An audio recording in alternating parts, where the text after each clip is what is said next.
So hello বন্ধুরা, কাল আমি বেরিয়ে পড়েছিলাম রামসাদয় কলেজে সোশ্যাল দেখবার জন্য। তাই আমি প্রথমে চলে গিয়েছিলাম বরগাছিয়া স্টেশনে আমাদের ট্রেন ধরবার জন্য। কিছুক্ষণ পর ট্রেন ধরলাম এবং পৌঁছে গেলাম আমতা স্টেশনে। আরও কিছুক্ষণ পরে আমি পৌঁছে গিয়েছিলাম রামসাদয় কলেজে।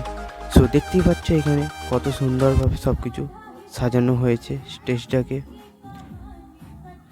আমরা এখন দেখতেই পাচ্ছ স্টেজে গানের অনুষ্ঠান চলছে। এই গানের সুরে সবাই নাচছে এবং গান গাইছে।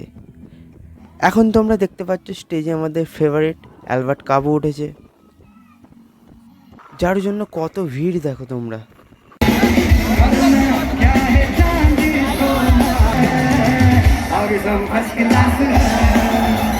অনেকক্ষণ আনন্দ ফুর্তি করার পর অবশেষে বেরিয়ে পড়লাম বাড়ির জন্য। আসার সময় একটুখানি ফুচকাও খাওয়া হলো। তারপর টোটো করে চললাম আমতা স্টেশনে ট্রেন ধরবার জন্য। টাটা।